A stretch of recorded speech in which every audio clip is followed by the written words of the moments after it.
Hey everybody, how's it going? Today I'd like to follow up on the video that I did regarding airline bailouts the other day. I was not expecting the amount of comments that I got on that video on a board repair channel. But what I'm learning very quickly is that board repair videos are the least requested, viewed, or wanted videos here. I could literally, and I did this last week, film cockroaches running away on a crappy cell phone camera, and more people will watch that than board repair videos. But I digress.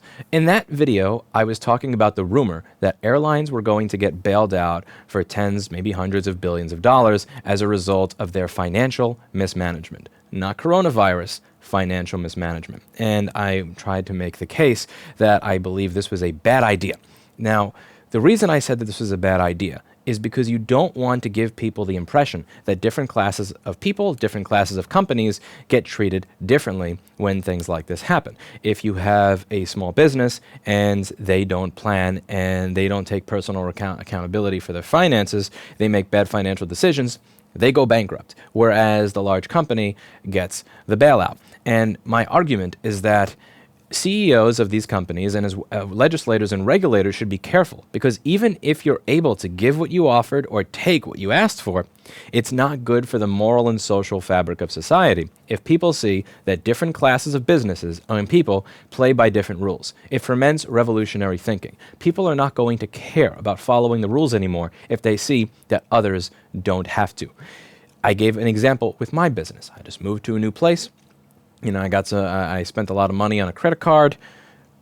I'm willing to play by those rules. But if I see that other people just get a bailout, why should I play by that rule? Why not just start Rossman Repair version 2 with a new bank and a new company and just leave all the debt in the old one? You don't want to have that kind of thinking in the minds of over 300 million people because it's not sustainable. It damages society if a few large companies do it, but it destroys society if everybody does it. And even if you do get what you ask for, even if you're able to give what it was that you offered or promised, it doesn't mean that it's good. And it doesn't even mean that you're going to get to keep the spoils of that victory if society goes up in flames around you, which is something that would not be good for any of us.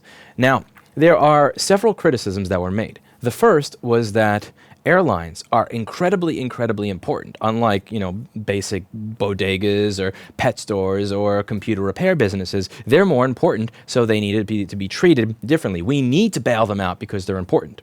I agree that an airline is more important than a single computer repair business, which is precisely why I think airlines should be run by people who are fiscally responsible. Coronavirus is not the reason that these airlines are in the peril they're in. Coronavirus is simply the needle. The bubble is the debt, and the bubble is the problem. The bubble has been created by the debt many of these companies have taken on in order to buy back their own stock. Tens of billions of dollars have been spent by many of these companies buying back their own stock. And there is an excellent article, and you can see the stock buybacks for many of these companies over the past several years. I'll include a link below. So cumulative share buybacks, S&P 500 companies in 2019, 4.5 trillion. Look at Boeing's stock buyback since 2012. You can see that many of these companies have spent a lot of money in something that doesn't actually really help them besides increasing value to shareholders. Now, if they had put this money away for a rainy day fund, it wouldn't matter that coronavirus is sitting there and pinpricking because it wouldn't be popping a bubble. There wouldn't be a huge bubble. There'd be a little teeny tiny, I don't know what you call a small bubble, but you get the point. The issue is that they've taken on ridiculous amounts of debt. And I agree that these are essential services, which is why it's important to keep them running, which is why they should be run by people that are fiscally responsible. Now, many of you said that there would be these crazy disruptions if they were just allowed to fail without a bailout, and it does need to be addressed. We cannot simply let the air travel infrastructure of our country fail just so that Lewis can have his principles. You need to have air travel infrastructure. Even if you don't travel or I don't travel or go to vacation in Austin, Texas or Disney World or something, don't a lot of the parts that you get, Lewis, show up by air freight? Don't you get your ISO 9239s and sometimes your ISO 9240s by air freight so that don't you want to be able to continue purchasing the electronics and the tools and everything to do your job? We can't just give up our air travel infrastructure so that you can feel better. Here's the problem with that. Let's just say we assumed that there were no venture capital firms that would buy an airline and continue operating the airline as it was before. Let's just say that that didn't exist, even though that does exist. Do you know how bankruptcy works? I'm not asking to be insulting or condescending, because I used to not know how bankruptcy worked either. I used to think bankruptcy meant everybody takes their stuff and leaves and goes home, and you don't owe a bunch of money to all of the creditors. But there are actually many different types of bankruptcy, and you can file for Chapter 11. You can continue your operations as they were going before. It just means the creditors take over the company. I didn't know that there were different types of bankruptcy. You know, everybody's ignorant until they learn, and I think a lot of other people may think differently of the situation if they read up on the different types of bankruptcies and see that that doesn't mean that you're just losing your capacity for air travel as a country simply because an airline goes bankrupt. About 13 years ago, Delta had to go through Chapter 11 bankruptcy. American Airlines had to file for bankruptcy. Many other airlines in the country have filed for bankruptcy. And the very fact that you can file for Chapter 11 bankruptcy as a publicly traded company and have your customers still be serviced in a very seamless manner is working against the bankruptcy argument here. Because many of the people telling me that, Louis, you're being short-sighted, we cannot lose our capacity for air travel just so you can have principles, are people who were probably flying on Delta 13 years ago while they were going through Chapter 11 bankruptcy. The pilot can still get paid as a company is going through Chapter 11 bankruptcy. The stewardess can still get paid as the company is going through Chapter 11 bankruptcy. I can still fly to the next hearing in Colorado, which I actually probably shouldn't because of Corona, but point being, I could still fly to that next hearing in Colorado if Delta was going through Chapter 11 bankruptcy. The entire point of Chapter 11 bankruptcy is that the company can continue to its normal everyday operations as is. It simply means that the creditors are going to take control of the company. So, if the company continues its operations as is, then who really gets the shaft here? Why is everybody pretending that it's the customer that's going to get the shaft here? Because it's not. So who's really getting the shaft? The shareholder. And guess what? The shareholder is exactly who should get the shaft, because they're the people who voluntarily chose to purchase shares in these companies that have no rainy day fund, that are propped up by debt. The shareholders are the ones that chose to buy into these companies. And frankly, they're the ones that should have to pay the piper when it comes out that there was a bubble and the bubble winds up getting burst, not the taxpayer. I don't care if a company gets tax cuts. I don't care if it's a small business or a large business. Not complaining. I don't care if they then use that money from that tax cut to buy back their own stock. Don't care. Not complaining. I don't care if they then use that increased market cap as collateral to borrow more money, take on more debt, to buy back more stock, to continue this circle jerk, pretending that they're creating shareholder value when they're actually just putting themselves more in debt and fucking themselves for the next time a rainy day comes. I don't care about any of that. What I do care about is that when it does come time to pay the piper, are you going to be the man or the woman and file for Chapter 11 bankruptcy? Or are you going to be the bitch and run to the government and demand that taxpayers who never bought your stock, who had no business to do with your company, bail you out because you made crappy financial decisions? That's what this is really about. This is not about the customer. This is not about the person that just wants to fly. This is not about the people that depend on cargo freight. It's not about any of that. Because they file for Chapter 11, all of that will still continue as it does today.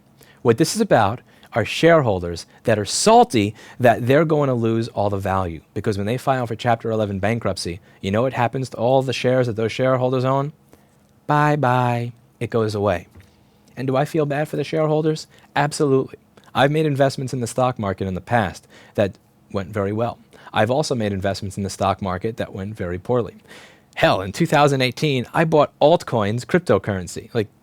Just recently, I decided to add about $70,000 to $80,000, more than I'm comfortable to my credit card balance for the company, so that I could move into a new store that cost an additional $7,000 a month in rent, set it up so that we could deal with the increased amount of business that we're getting at the same time that a pandemic was sweeping the entire planet, killing people and scaring people and staying in their homes and not spending money on businesses as they lose their jobs. I'm fully aware of what it's like to make bad investments. And I'm fully aware of what it feels like when you lose money as a result of those bad investments. I have sympathy for the people who have lost money because of those bad investments. But that does not mean that we are upending our entire economic system and the basic concept of fairness so that they can be bailed out. But you know what happens when you lose money as an investor? you learn something. And what you learn is a lesson that can be carried into the future. The lesson to be learned here would be as follows. When purchasing stock, when buying into mutual funds, when buying in shares of a company, maybe I should think about whether or not their value is based on the value they're providing to consumers or the tax cut that they got that they used to go into debt to buy back more of their own stock. So it looks like they're more valuable when they're not. And that's a good thing. You need to have a pain point for people to learn. You need to have a pain point in order for things to change. And things would change. Even people that are complete idiots like me would be able to probably thumb through some financial journals or magazines or websites that are made for, kindergarten jackasses like me when it comes to investing. Maybe they'd even have color codes. Maybe it would be like nice little color codes and symbols and cartoons where you would have a little scale. Here are the companies whose value, whose market cap is based on the value they provide to consumers. Here are the stocks whose market cap is based on the fact that they're constantly buying back their own stock, who save no money for a rainy day. Very stable, very risky. And there'd be a nice little set of gradients in between, and you'd have probably hundreds of different magazines and financial journals and websites that did nothing but focus on this metric. Why? Because that metric would matter. That metric doesn't matter if they get bailed out. What incentive does a retail investor or even an institutional investor have to care about these metrics if you're going to bail them out every time a company decides that they're going to take on a bunch of debt, use it to buy back their own stock, leave no money for a rainy day, and then get a bailout when they ask for it? Why are you removing the incentive for an institutional or retail investor to care about sound financial principles? You need your institutional and retail investors to care about the proper financial health of a company. But you're removing their incentive to care at all by simply bailing them out every time they ask you, every time they come to you with their handout because they fucked up. Why would people focus on sound financial decisions if you send a message from the White House that they don't have to? Nobody's going to care. Nobody's going to care if companies continue to make decisions that lead to larger and larger and larger bubbles that require larger and larger and larger bailouts at the taxpayer expense if you don't force them to care. But you can force people to care today by saying no. You go through Chapter 11 and you continue acting as an airline as you were before. You go through Chapter 11, you let your shareholders take a haircut, and you learn your fucking lesson.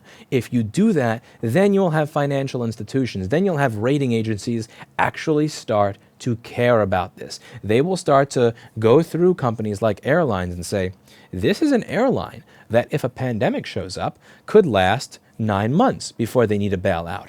This is an airline that's going to start bitching about needing a bailout 2 weeks in because they have no money. They only have debt. Then you're going to have rating agencies actually rating these companies based on the metrics that matter, the sound financial decision making. But by bailing them out, not only are we not even doing anything for the stability of air travel in our country, we're allowing air travel in our country to continue to be managed by people that have no financial sense. The only thing that is more dangerous than continuing to allow executives and a company culture to exist that in a free market, at least a real free market, would lead to all of that value evaporating and going bankrupt is the level of nihilism and societal, moral, and ethical decay that will occur when everyday people wake up and once again are reminded that there are different sets of rules for different types of businesses. I have a lot of arguments and political disagreements with a friend of mine who's way more left than I am. And one of the things that he'll say and that I can agree with here is that lots of poor people would probably be okay just accepting their lot in life. They'd probably be okay with the fact that they got a shit set of cards, they were born to the wrong family, wrong neighborhood, wrong circumstances, got sick, whatever the hell happened that caused them to be on the bottom of the barrel. A lot more people would probably be okay being on that bottom of the barrel if they simply got to wake up every day in a world where there weren't different sets of rules for different sets of people. And one of the reasons that you have so many people, in my opinion, clamoring for democratic socialism and so on and so forth is because they see that there are different sets of rules for different sets of people. I'm not a socialist. I don't want socialism for me. I don't want socialism for my employees. I don't want socialism for the CEO of Delta. I don't want it for anybody. I simply want the same set of rules to be applied to everybody. Very simple concept. Very simple concept. Don't care if you get a tax cut. Don't care if you buy back your own stock. Don't care about any of that. But as long as when you fuck up, you head to the exact same Chapter 11 line as the rest of us, I'm okay with that. Make the right decision. That's it for today.